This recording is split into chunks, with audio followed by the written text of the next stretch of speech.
Hello बच्चों। आज अपने चैनल एनईपी क्लासेस पे हम कुछ नया लेकर आए हैं। नया में आपको एक चीज़ ये देखने को मिलेगी कि आपसे हम इसमें प्रीवियस ईयर क्वेश्चन सॉल्व कराया करेंगे। जैसे ये एक पेपर दे रखा है प्रीवियस ईयर क्वेश्चन का, जो 2025 का सेट है ये, और ये सेट दे रखा है आपका 3111 के नाम से दे रखा है, और सीरीज ये वाली है। तो इस सेट के जितने भी एमसीक्यू क्वेश्चन हैं क्लास 10th के साइंस के, ठीक है, उसको हम यहाँ पर सॉल्व करेंगे और देखेंगे कि किस तरह से क्वेश्चन पेपर में क्वेश्चन पूछे जाते हैं। और पेपर जो आपका है वो 3 आवर का होता है और 80 मार्क्स के इसमें टोटल मार्किंग होती है। साइंस सब्जेक्ट है, ये सब कुछ यहाँ पर मेंशन किया गया है। ठीक है, आगे हम देखते हैं कि इस क्वेश्चन पेपर में किस तरह से एमसीक्यू क्वेश्चन 2025 के इस वाले सेट में दिए गए थे। तो आगे से आपको सभी सेट का आपको ये पूरा दिया जाएगा वीडियो, और एमसीक्यू के बाद जितने भी section A B C D आप जो सामने देख रहे हैं स्क्रीन पर, इन सभी सेक्शन की सॉल्यूशन वगैरह सब आपको समझाया जाएगा। बस आपसे यही रिक्वेस्ट है कि आप चैनल को पहले पूरा वीडियो देखेंगे, और पूरा वीडियो देखने के बाद ही आपको कुछ समझ आएगा कि इस वीडियो में आपके लिए क्या क्या जानकारी दी गई है। आपको वीडियो पूरा देखना है। सबसे पहले आपसे यही रिक्वेस्ट है कि पूरा वीडियो देखें, ठीक है। अगर आप बीच में स्किप करके वीडियो देखते हैं तो काफ़ी लॉस है आपका इसमें, क्योंकि बहुत सारी चीज़ें इसमें ऐसी बताई जाएंगी जो आपके डायरेक्ट क्वेश्चन पेपर में आती हैं। और मैं मतलब आपको इस बात की श्योरिटी देता हूँ कि अगर आपने ये मतलब वीडियो सीरीज हमारी देखी है क्वेश्चन वाली पूरी, ठीक है, तो जब भी आप बोर्ड एग्ज़ाम देने जाएंगे, ठीक है, तो आपको यहाँ से कम 30-40, हो सकता है कि 50+ मार्क्स का आपको क्वेश्चन पेपर में क्वेश्चन देखने को मिलेगा बोर्ड में। क्योंकि जो क्वेश्चन पेपर बनता है बोर्ड एग्ज़ाम का वो लगभग प्रीवियस ईयर क्वेश्चन पे बेस्ड बनता है। बस थोड़ा बहुत वेरिएशन होता है, ज़्यादा कुछ वेरिएशन नहीं मिलेगा देखने को। बस आपसे यही रिक्वेस्ट है कि वीडियो पूरा देखना बच्चों, ठीक है, क्योंकि अगर आप वीडियो पूरा देखते हैं तो आपको बहुत फ़ायदा होने वाला है इसमें। ठीक है, चलिए अब हम क्वेश्चन देखते हैं, क्वेश्चन किस तरह से पूछे जाते हैं। सेक्शन 1 है, और सेक्शन 1 में लिखा हुआ है कि 1 से लेकर 20 तक के क्वेश्चन इसमें दिए गए हैं, और उन क्वेश्चनों की मार्किंग भी इधर दे रखी है कि कितने नंबर का कौन सा क्वेश्चन है। यानी कि ये सारे क्वेश्चन जो हैं 1 से लेकर 20 तक के, वो आपके हैं 20 मार्क्स के। ठीक है, तो सबसे पहले क्वेश्चन दिया गया इलेक्ट्रोलिसिस ऑफ वाटर। ठीक है, तो ये फर्स्ट चैप्टर ऑफ केमिस्ट्री से दिया गया है, केमिकल रिएक्शन इक्वेशन से। इसमें डिकम्पोजिशन रिएक्शन के बारे में बताना है, और डिकम्पोजिशन रिएक्शन जो आपकी बताई जाएगी यहाँ पर वो है आपकी मतलब वाटर का इलेक्ट्रोलिसिस करना है। ठीक है, यानी कि डिकम्पोजिशन रिएक्शन आपने पढ़ी होगी, तो वो 3 टाइप की रिएक्शन होती है, एक थर्मल डिकम्पोजिशन, एक इलेक्ट्रिक डिकम्पोजिशन, और एक सनलाइट के द्वारा यानी कि यूवी रेज के द्वारा डिकम्पोजिशन होता है। तो यहाँ पर वाटर का डिकम्पोजिशन पूछा गया है, और बोला गया है the mass ratio M H का मतलब यहाँ पर हाइड्रोजन से है, और MO का मतलब यहाँ ऑक्सीजन से है, of hydrogen and oxygen gases liberated at the electrodes during the electrolysis of water. ठीक है, तो इसका सही आंसर क्या होगा आप लोगों के पास, मतलब सही आंसर करिए इसका कि क्या होगा। इसका मास रेशियो निकालना है। ठीक है, तो मास का रेशियो निकालना है। तो हाइड्रोजन का मास कितना होता है, हाइड्रोजन का मास 1 होता है, और ऑक्सीजन का मास 16 होता है। पर यहाँ पर 1 और 16 तो दे नहीं रखा, तो क्या करना है, सेम एज इट इज़ इसको निकालना है। तो हाइड्रोजन अगर वाटर के फॉर्मूले में अगर देखेंगे तो हाइड्रोजन 2 होते हैं, तो ये H2O हो गया। तो एक हाइड्रोजन का मास 1 हुआ और 2 हाइड्रोजन का मास 2 हो गया। तो हाइड्रोजन का मास हुआ 2 और ऑक्सीजन तो एक ही है, तो उसका दोगे 16। तो आपका कट के ये रेशियो क्या बनता है, 1:8। ठीक है, तो आपका D option is A right, D option सही होगा। चलिए नेक्स्ट क्वेश्चन है, the product formed when aluminium and magnesium are one in the presence of air respectively are. यानी कि ऑक्सीजन की प्रेजेंस में, ठीक है, यानी कि कोई भी चीज़ जलती है, जैसे एयर लिखा है इसमें, ऑक्सीजन की प्रेजेंस में जब हमने उसको बर्न किया है, किसको, एल्युमिनियम और मैग्नीशियम को, तो आपको पता ही होगा कि एल्युमिनियम और मैग्नीशियम के बर्निंग से क्या बनता है। ठीक है, तो ये भी आपका केमिकल रिएक्शन वाले चैप्टर से दे रखा है। फर्स्ट चैप्टर में आपने देखा होगा बर्निंग ऑफ मैग्नीशियम रिबन, तो उसमें प्रोडक्ट बनता है MgO। क्या बनता है, MgO। अब आप क्वेश्चन देखिए कि क्वेश्चन किस तरह से सॉल्व किए जाते हैं। देखो बर्निंग बोला गया है, बर्निंग में क्या होगा कि MgO, यानी कि ये रहा मैग्नीशियम MgO और ये रहा MgO। तो बाकी ये 2 ऑप्शन D और A तो क्रॉस हो गए, क्योंकि मैग्नीशियम जब बर्न होता है तो MgO बनाता है। ये मुझे एनसीईआरटी बुक से जानकारी होती है। ठीक है, जब एल्यूमिनियम बर्न होता है यानी कि एल्यूमिनियम ऑक्सीजन की प्रेजेंस में बर्न होगा तो आप लोग मतलब इतना जानते हैं।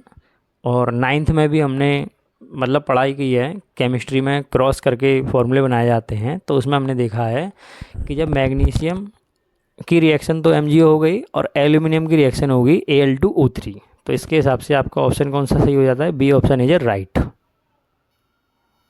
जहाँ भी आपको लग रहा है कि थोड़ा जल्दी हो रहा है या मतलब कोई टॉपिक नहीं समझ में आ रहा है तो आप कमेंट में बता दीजिए, उसका एक अलग सेपरेट वीडियो बना के आपको टॉपिक समझा दिया जाएगा।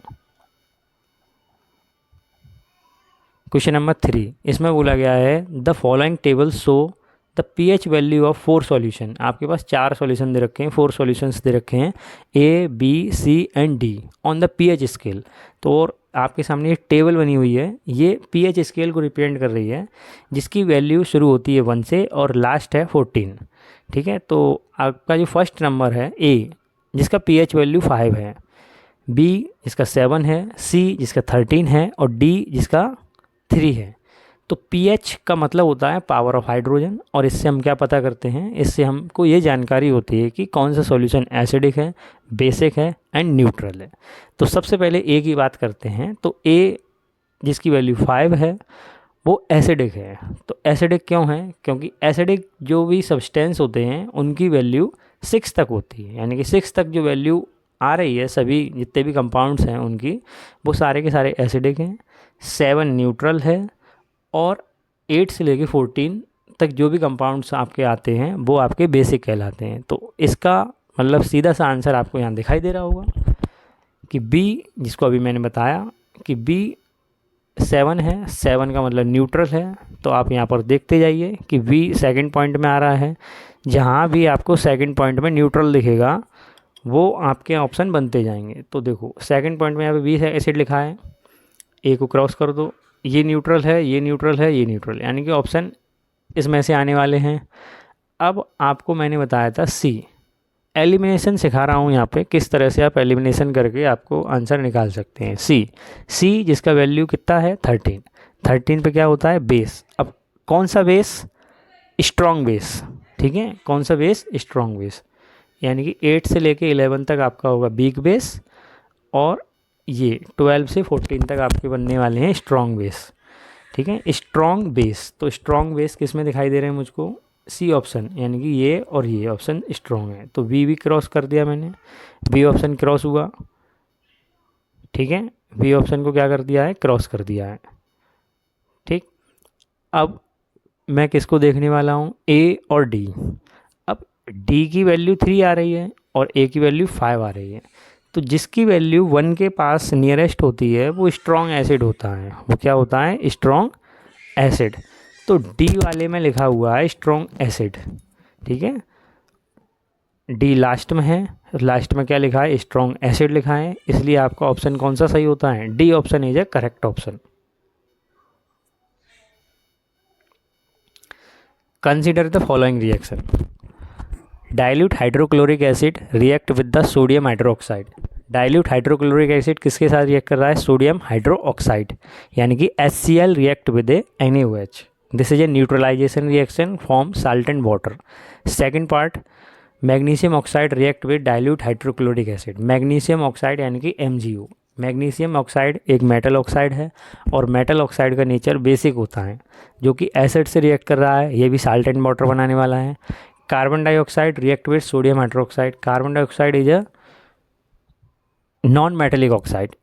ठीक है, नॉन मेटेलिक ऑक्साइड है, और नॉन मेटल की जितनी भी ऑक्साइड होते हैं बेटा, उन सभी का नेचर जो होता है वो एसिडिक होता है। ठीक है, acid react with sodium hydroxide. Sodium hydroxide is a base, ये भी आपका साल्ट एंड वाटर बनाने वाला है। ठीक है, ये भी क्या बनाएगा? आपका साल्ट एंड वाटर। तो तीनों ही केस में साल्ट एंड वाटर बनने वाला है, और तीनों ही केस का option A is a right answer. Fifth, reaction between two elements A and B form a compound C, यानी कि दो एलिमेंट हैं A एंड B, जिसका रिएक्शन एक कंपाउंड C मतलब होता है आपस में, और एक नया कंपाउंड बनता है C। A lose electrons and B gain the electrons. A electron देता है और B उसको गेन कर लेता है। Which one of the following property will not shown by the compound C. ठीक है, तो इसका मतलब क्या हुआ कि कौन सी प्रॉपर्टी इसमें से दे रखी है जो कंपाउंड सी के द्वारा शो नहीं की जाएगी, तो वो कौन सी प्रॉपर्टी हो सकती है। तो मतलब इलेक्ट्रॉन दे रहा है, तो जो इलेक्ट्रॉन देते हैं वो मेटल्स कहलाते हैं, और जो इलेक्ट्रॉन गेन करते हैं वो नॉन मेटल कहलाते हैं। क्या कहलाते हैं? Non metal. ठीक है, तो इस हिसाब से जो कंपाउंड सी बनने वाला है वो एक आयनिक कंपाउंड होगा। कौन सा कंपाउंड होगा? Ionic compound. तो ये 4 ऑप्शन मुझे दे रखे हैं, और 4 ऑप्शन में से ये बताना है कि सी जो कंपाउंड होगा इस 4 में से कौन सी प्रॉपर्टी शो नहीं करेगा, क्योंकि यहाँ पे नॉट लगा हुआ है। तो इसमें हम देखते हैं ए, सबसे पहला point, it has a high melting point. A का मेल्टिंग पॉइंट कैसा होगा? हाई होगा। अभी इसके बारे में कुछ बोलेंगे नहीं, सही है क्या गलत है, ठीक है, अभी इसको बस चेक कर रहे हैं। बी ऑप्शन क्या है? It has highly soluble in water. C option, it has a weak electrostatic force of attraction between its oppositely charge ion. It conduct electricity in its molten state और aqueous state. अब इसमें से देखते हैं जो ionic compound हैं वो क्या होते हैं और कैसे करते हैं। यानी कि वो आयन से मिलकर बने होते हैं। क्लियर है? वो किससे मिलकर बने होते हैं? आयन से मिलकर बने होते हैं। हाँ, तो इसको पढ़ने के बाद चारों ऑप्शन जब हमने रीड किए इसके, तो यहाँ पर हमें ये समझ में आता है कि जो आयनिक कंपाउंड है उनका मेल्टिंग पॉइंट भी ज़्यादा होता है, सॉल्युबिलिटी भी ज़्यादा होती है, और वो आयनिक हैं तो इलेक्ट्रिसिटी तो कंडक्ट कर ही सकते हैं। ठीक है, तो जो सी ऑप्शन है वो आपका राइट हो जाएगा यहाँ पर, यानी कि वो गलत है, इसलिए यहाँ पर वो ऑप्शन सही होगा, क्योंकि मुझसे नॉट पूछा गया था। तो C option is A right.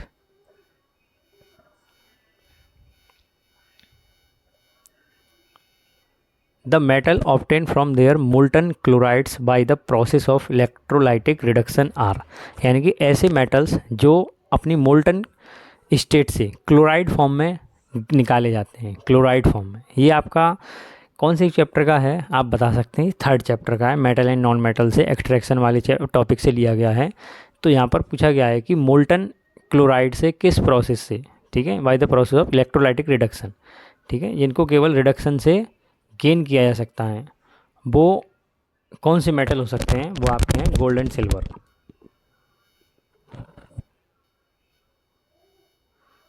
The formation of magnesium oxide is correctly shown in the option. Magnesium oxide, ठीक है, यहाँ पर आपको बताया गया है कि मैग्नीशियम ऑक्साइड का कौन सा ये ऑप्शन सही होगा। यहाँ पर आइंस का ट्रांसफ़र हो रहा है। Magnesium is a metal, oxygen is a non metal, तो मैग्नीशियम 2 इलेक्ट्रॉन का ट्रांसफ़र करेगा ऑक्सीजन के लिए। ठीक है, तो आप जानते हैं, इसमें ज़्यादा कन्फ्यूजन होने की ज़रूरत नहीं है। आपने सब पढ़ा हुआ है इसके बारे में, अभी बताया था लास्ट में कि MgO, Mg का मतलब होता है मैग्नीशियम, O का मतलब होता है ऑक्सीजन। तो जब ये मैग्नीशियम ऑक्साइड बनता है तो एक मैग्नीशियम और एक ऑक्सीजन प्रोडक्ट में मतलब कंपाउंड में होता है। तो मैग्नीशियम का नंबर जो होता है वो 12 होता है, और इसका इलेक्ट्रॉनिक कॉन्फ़िगरेशन करते हैं तो 282 आता है। इसका मतलब मैग्नीशियम 2 इलेक्ट्रॉन को डोनेट कर देगा। ठीक है, मैग्नीशियम क्या करेगा? 2 इलेक्ट्रॉन को डोनेट कर देगा, और डोनेट किसको करेगा? केवल एक ऑक्सीजन को, क्योंकि ऑक्सीजन जो है उसका नंबर जो होता है वो तो 16 एटॉमिक नंबर, तो उसके हिसाब से 286 यहाँ पर बनता है। ठीक है, यानी कि ऑक्सीजन के पास 2 इलेक्ट्रॉन की कमी है और मैग्नीशियम 2 इलेक्ट्रॉन लूज़ करेगा, तो एक होगा ऑक्सीजन। तो एक अगर ऑक्सीजन होगा तो इससे ये ऑप्शन तो गलत हो गया, इसको देखते ही गलत कर दो आप। ठीक है, देखते ही आप इसको गलत कीजिए। ठीक है, अब मैग्नीशियम के पास कितने इलेक्ट्रॉन होंगे? 2। तो देखो इधर मैग्नीशियम के कितने इलेक्ट्रॉन दिखा रहा है? 1। इधर कितने दिखा रहा है? 1। ये ऑप्शन गलत हो गया, तो बचा कौन सा option? A is a right answer. ठीक है, मैग्नीशियम के पास 2 होंगे और वो दोनों के दोनों किसको दे देगा? ऑक्सीजन को। Number 7, secretion of less saliva in mouth will affect the conversion of. तो माउथ में जो सिलाइवा का सिक्रीशन होता है, सिलाइवा जिसे हम हिंदी में लार कहते हैं, ठीक है, वो किसको अफेक्ट कर सकता है? तो हमारा ये डाइजेशन वाले टॉपिक से लिया गया है, तो और चैप्टर का नाम है लाइफ प्रोसेस। ठीक है, लाइफ प्रोसेस से उसको उठाया गया है, और यहाँ पर डाइजेशन में बताया जाता है माउथ में ही क्या होता है, डाइजेशन शुरू होता है, starch into a simple sugar. तो C option is A right, ये अफेक्ट होगा। The plant hormone whose concentration stimulus the cell to grow longer on the side of the shoot which is always which is away from the light. यहाँ पर है कि एक ऐसा plant hormone बताइए which concentration stimulates the cell to grow longer, यानी कि उसकी प्रेजेंस के कारण सेल ग्रो करता है on the side of the suit, यानी कि जो हार्मोन है वो सूट पे होता है सेल के सॉरी प्लांट के, which is always from light edge. ठीक है, तो ये क्या हो सकता है, देखिए अब इसमें हो क्या सकता है, आपने अगर टॉपिक को पढ़ा है तो आप 2 मिनट में इसको कर देंगे, और ये आपका कंट्रोल एंड कोऑर्डिनेशन से लिया गया है। कंट्रोल एंड कोऑर्डिनेशन से यहाँ पर एड्रेनालाइन हार्मोन जो होता है वो एक ह्यूमन हार्मोन है। ठीक है, तो ये हमें प्लांट हार्मोन के बारे में जानकारी देना है, तो आपका ये ऑप्शन तो कट ही गया। ठीक है, साइटोकाइनिन, गिबरेलिन और ऑक्सिन। ठीक है, तो इसका सही आंसर क्या होगा, auxin.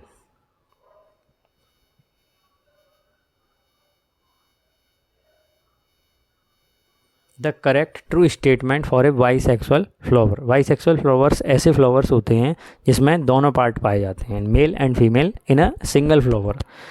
They process both stem and pistil, stamen and pistil. ठीक है, stamen is a male part और pistil is a female part. They process either stamen or pistil, तो second option is a wrong.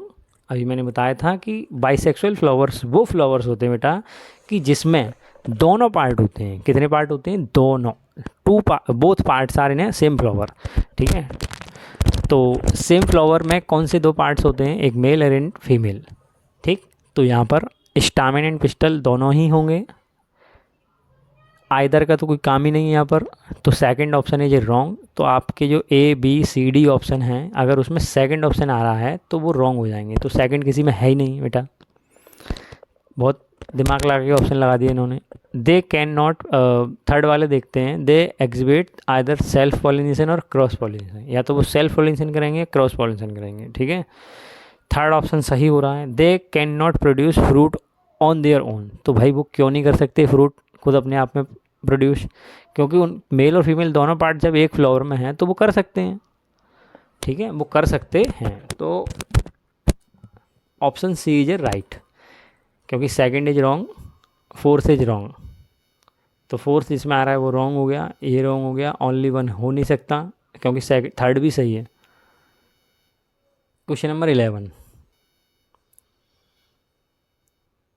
Number 11 है बेटा, और 11 question जो है आपके हेरिडिटी की चैप्टर से लिया गया है। बहुत सिंपल क्वेश्चन है, और ये F1 जनरेशन के बारे में केवल पूछ रहे हैं। केवल किसके बारे में पूछ रहे हैं, F1 जनरेशन। तो बस आपको कुछ नहीं करना, इस क्वेश्चन का तो बहुत सिंपल से आंसर दे सकते हैं आप, केवल F1 जनरेशन बोला गया है, तो बस F1 जनरेशन देखते ही आप सी ऑप्शन लगा दीजिए, नो टेंशन। क्यों, उसका रीजन समझिए। रीजन इज दिस, यहाँ पर आपको 2 तरह के ट्रेड्स दे रखे हैं, capital R capital Y, small R sorry capital R small Y और small R capital Y. These are the 2 traits. जब आप इनको क्रॉस कराएंगे F1 जनरेशन में तो आपका आर और कैपिटल वाई सारे ट्रेड्स में आ रहा होगा। तो R is dominant for round, Y is dominant for yellow. तो जितने भी स्पीसीज़ बनने वाले हैं F1 जनरेशन में, सारे के सारे ऑप्शन में आर एंड वाई आ रहा होगा, तो वो 100% हो गया, और 100% हो गया तो बस हमारा आंसर भी 100% हो गया F1 जनरेशन के लिए। अगर वो F2 कहते तो आंसर आपका चेंज हो जाता। आपको किसी भी क्वेश्चन का अगर डिटेल एक्सप्लेनेशन चाहिए तो आप इसके लिए कमेंट में बोल सकते हैं, आपको हम उसका डिटेल एक्सप्लेनेशन देंगे। बस आप लोगों का सपोर्ट चाहते हैं कि जिससे ये चैनल थोड़ा आप लोगों के लिए हम और ग्रो कर पाएँ। ये एक छोटा सा इनिशिएटिव है हमारे द्वारा आप लोगों के लिए, आप सभी बच्चों के लिए, जिससे आप सभी पढ़ पाएँ, आप समझ पाएँ। ठीक है, तो आप एक बार चैनल को सब्सक्राइब ज़रूर करें, और अगर आपको लगता है कि आपके लिए ये थोड़ा वीडियो हेल्पफुल रहा है तो उसको शेयर ज़रूर कर दें। The breakdown of glucose has taken the following pathway, यानी कि ग्लूकोज है उसका ब्रेकडाउन होता है। ठीक है, रेस्पायरेशन से लिया गया है ये, तो आपको उसमें बताना है कि ये किस पॉइंट पे क्या आने वाला है। किस पॉइंट से मतलब है कि ए वाले पॉइंट पे क्या होगा और बी वाले पॉइंट पे क्या होगा। तो ग्लूकोज का पायरुवेट में जो ब्रेक डाउन होता है वो साइटोप्लाज्म में होता है। तो ए ऑप्शन गलत हो गया और 3 ऑप्शन आपके सही हैं। अब एनर्जी, एनर्जी के बाद आपको लैक्टिक एसिड और एनर्जी मिलती है। तो ये कहाँ पर हो रही है आपको ये बताना है। तो जो लैक्टिक एसिड कब बनता है हमारी बॉडी में, जब ऑक्सीजन की कमी हो जाती है। तो ऑक्सीजन डेफिशिएंट लिखा है, ठीक है, इन द मसल्स। तो D option is A right. तो डी वाला ऑप्शन आपका सही होगा, D option is A right. ठीक है। Question number 13, mirror X is use to concentrate sunlight in a solar furnace and mirror Y is fitted on the side of the vehicles to see the traffic behind the mirror. Which of the following statement are true of the following mirror. So Y जो आपका दे रखा है वो vehicles में लगाया गया है। तो व्हीकल्स में लगाने के लिए क्या बनेगा, वो आपकी गाड़ी अगर आप देखे होंगे, स्कूल वैन वगैरह आपने देखी होगी, तो उसमें साइड मिरर लगे होते हैं जिससे पीछे आने वाली जो भी गाड़ियां हैं, बाइक्स हैं, ठीक है, ट्रैफिक है, उनको देख सकें। तो आप समझ रहे होंगे उसमें कि बहुत छोटे छोटे बड़े से बड़े ट्रक भी उसको उसमें उस मिरर में आपको छोटे दिखाई देते हैं और सीधे दिखाई देते हैं। तो सीधे दिखने का मतलब होता है वो वर्चुअल हैं और डिमिनिश का मतलब होता है छोटे हैं। ठीक है। तो बाई के अंदर अगर आप देखेंगे तो वर्चुअल ये दिखा रहा है और डिमिनिश दिखा रहा है, वर्चुअल एंड डिमिनिश दिखा रहा है। तो ठीक आपका यहाँ से ये वाला ऑप्शन, ठीक है, और बाई वाला ऑप्शन, सॉरी, ये वी जो है ये ऑप्शन तो आपका राइट हो गया। ठीक है। जहाँ भी आपको ऑप्शन में सेकंड दिखाई दे रहा है वो ऑप्शन आपके राइट हो रहे हैं। ठीक है। ये दोनों आपके राइट हैं। तो अभी आंसर देखना है फर्स्ट वाला। The image formed by the mirror X is real, diminished and at the focus. ठीक है। एट द फोकस सनलाइट को फोकस कर रहा है भाई। सनलाइट, सन कहाँ पर, इनफाइनाइट पे है। तो इनफाइनाइट से रेज पैरेलल आती हैं और पैरेलल आने के बाद क्या करेंगी, ठीक है, एक पॉइंट पे फोकस करेंगे। तो वो पॉइंट क्या होगा, फोकस कहलाएगा। ठीक है। क्या कहलाएगा, फोकस कहलाएगा। तो अब आपको बताना है कि बस बाकी सब कुछ ठीक है, आपको क्या करना है, आपको ये बताना है कि जो फोकस पॉइंट मतलब ऑप्शन है वो कौन सा सही हो सकता है। तो पहला ऑप्शन थोड़ा सस्पेंस वाला दिखाई दे रहा है, एक्स इज वर्चुअल। ठीक है। वर्चुअल तो नहीं बनने वाली है बेटा। ठीक है। वर्चुअल नहीं बनती है। अगर कोई इमेज फोकस बनती है तो वर्चुअल नहीं होती है। The image formed by by, तो बाई का तो मैं क्लियर कर दिया है। एक्स वर्चुअल है नहीं, तो first and second option correct हो जाएंगे, ए ऑप्शन राइट हो जाएगा आपका। मुझे मालूम है कि आपको ये क्वेश्चन थोड़ा क्लियर नहीं हुआ होगा। जब आप लाइट वाले चैप्टर पढ़ेंगे डिटेल में, इसका वीडियो आपको मिल जाएगा, ठीक है, तब आप उसको समझ जाएंगे। क्योंकि ये दोनों जो मिरर हैं, एक कॉनकेव मिरर है, एक कॉन्वेक्स मिरर है। तो कॉनकेव की 6 इमेज फॉर्मेशन होती हैं और कॉन्वेक्स की 2 इमेज फॉर्मेशन है। आपको एनसीईआरटी में मिल जाएगा ये। ठीक है। ये सीबीएसई का पेपर है। सीबीएसई की साइट पे आप जाएंगे तो इस तरह के पेपर आप डाउनलोड कर सकते हैं, वहाँ पे आपको सब तरह के ये पेपर मिल जाएंगे। ठीक है। तो जिससे मतलब ये पेपर मैं इसलिए आपको सॉल्व करा रहा हूँ, जिससे प्रीवियस ईयरली जब आप एग्ज़ाम देने जाएंगे 2026 का, ये पेपर मैं आपको इसलिए सॉल्व करा रहा हूँ। जब 2026 का आप क्वेश्चन मतलब एग्ज़ाम देने जाएंगे तो लगभग आपके जो क्वेश्चन बनते हैं वो प्रीवियस ईयरली पेपर के सेट होते हैं थोड़ा थोड़ा, क्योंकि ये सारा सिलेबस एनसीईआरटी में कवर होता है और पेपर एनसीईआरटी से ही डिज़ाइन होता है। ठीक है। लगभग। ठीक है। तो आप इस चीज़ पे फोकस करके जाइए और इस कुछ वीडियो में अगर आपको जो भी चीज़ें बताई जा रही हैं, अगर मान लीजिए कोई भी ऑप्शन आपको लगता है कि ये गलत है तो आप कमेंट करके उसको बता सकते हैं। ठीक है। An old person is suffering from a eye defect caused by a weakening of the ciliary muscles and diminishing the flexibility of the eye lens.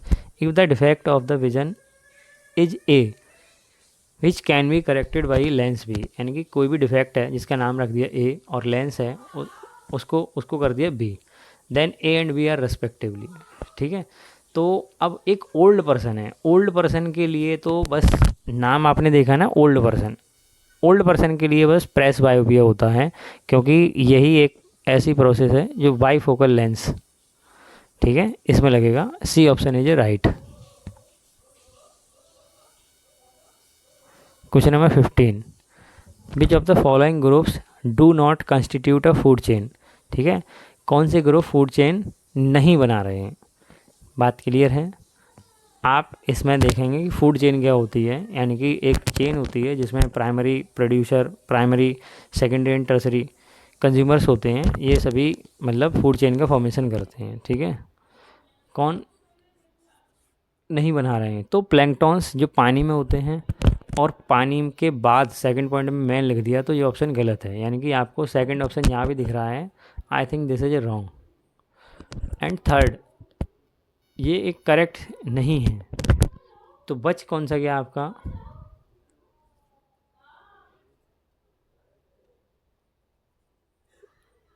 Which of the following group do not constitute a food chain. अभी इस question को थोड़ा skip करेंगे और इसको आपको बताते हैं अभी। A percentage of solar energy which is not converted into a food energy by the leaves of A green plant in A terrestrial ecosystem is 99%। क्योंकि जो सन से लाइट आती है, ग्रीन प्लांट केवल 1% एनर्जी गेन करते हैं और 99% एनर्जी को वो कन्वर्ट नहीं कर पाते हैं, ठीक है। तो ये आपका डी ऑप्शन सही होगा, ठीक है। क्वेश्चन नंबर 17 to 20 ये आपके असर्शन एंड रीजन बेस्ड हैं। बस आपको इसमें ऑप्शन यहाँ से लगाने हैं, इन पॉइंट से आपको ऑप्शन लगाने होंगे। तो सबसे पहले 17 का देखते हैं, असर्शन क्या लिखा है। Decomposition reaction are generally endothermic reaction. Decomposition reaction वो रिएक्शन होती है जिसमें हीट दी जाती है, तो assertion is A right. Decomposition of a organic matter into compost is a exothermic process, ठीक है। यानी कि डिकम्पोजिशन का मतलब होता है ब्रेक डाउन होना, ठीक है। और डिकम्पोजिशन रिएक्शन जो जनरली होती हैं वो एंडोथर्मिक होती हैं क्योंकि उसमें हीट दी जाती है। और जो ऑर्गेनिक मैटर होता है और उसका डिकम्पोजिशन जो है वो थोड़ा एक्सोथर्मिक होता है। तो आपका दोनों सही हैं, असर्शन भी सही है, रीजन भी सही है, पर रीजन उसका करेक्ट एक्सप्लेनेशन नहीं है, इसलिए ऑप्शन बी हो जाएगा इसका, not. 18, human child wear all the basic features of human being. It looks exactly like its parents showing a very little variation. Exactly नहीं हो सकता भाई, DNA एग्जैक्ट कॉपी नहीं करता किसी चीज़ को, ठीक है। यानी कि जो पेरेंट मतलब उसमें ये बोला गया है कि human child wear all the basic features of human being, यानी कि ह्यूमन बीइंग के सारे बेसिक फीचर्स उसमें होंगे, बिल्कुल ठीक है।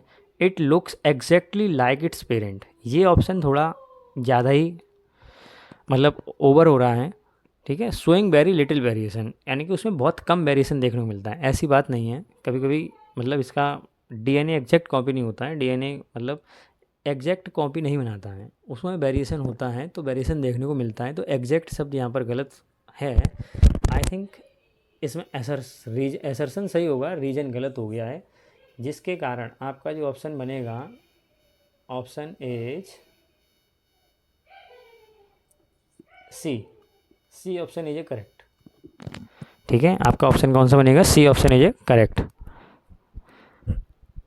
19, no two magnetic field lines are found to cross each other, यानी कि दो मैग्नेटिक फील्ड लाइंस कभी एक दूसरे को क्रॉस नहीं कर सकते हैं, राइट, एकदम सही है।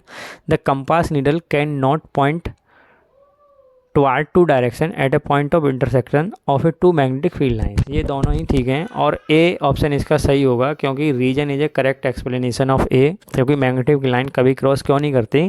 क्योंकि एक पॉइंट पर दो डायरेक्शन शो नहीं हो सकते। इसका आंसर ए होगा, B. Question number 20, the amount of ozone in the atmosphere begin to drop sharply in 1980, this is A correct, क्योंकि ये NCERT का पॉइंट दे रखा है। NCERT जब आप पढ़ेंगे तो उसमें सेम टू सेम यही बात लिखी हुई है, यानी कि 1980 के समय पे जो ऑक्सीजन था और ओजोन था वो धीमे धीमे अमाउंट उसका ड्रॉप होने लगा था। The oxygen atoms combine with the molecular oxygen to form a ozone, this is A right, ठीक है। यानी कि ये दोनों करेक्ट हैं, पर इसका ऑप्शन बी होगा, क्योंकि इस यहाँ से ऑक्सीजन और ऑक्सीजन एटम जो कंबाइंड हो रहे हैं वो क्या बनाएंगे? ओजोन बनाएंगे। और यहाँ पे बोला गया है कि ओजोन जो है वो शार्पली डाउन हो रहा है, तो डाउन का बनने से कोई फ़र्क नहीं होता। तो दोनों करेक्ट हैं, पर R is not A correct explanation of A. तो यहाँ पर इस वीडियो में हमने बेटा 20 क्वेश्चन MCQ के सॉल्व किए हैं, ठीक है। आगे नेक्स्ट वीडियो लेंदी हो जाएगा, इसलिए एक वीडियो में इसको कंबाइन नहीं कर सकते। नेक्स्ट वीडियो में आपके जितने भी थ्योरी वाले क्वेश्चन हैं उनको मैं मतलब सॉल्व कराने की कोशिश करूँगा पूरे से पूरा। पर सबसे पहले काम हमारा ये है कि मैं सभी जितने भी मेरे पास क्वेश्चन पेपर हैं सीबीएसई की साइट पे, तो उन सभी क्वेश्चंस का मैं एमसीक्यू का पोर्शन आपका सबसे पहले सॉल्व कराऊंगा, और उसके बाद मैं आपके थ्योरी के सारे क्वेश्चन सॉल्व कराने की पूरी पूरी कोशिश करूंगा। अगर किसी बच्चे को किसी टॉपिक में डाउट होता है तो वो हमें कमेंट करके बता सकता है। और अगर वीडियो अच्छा लगा तो शेयर ज़रूर करें, चैनल को सब्सक्राइब ज़रूर करें।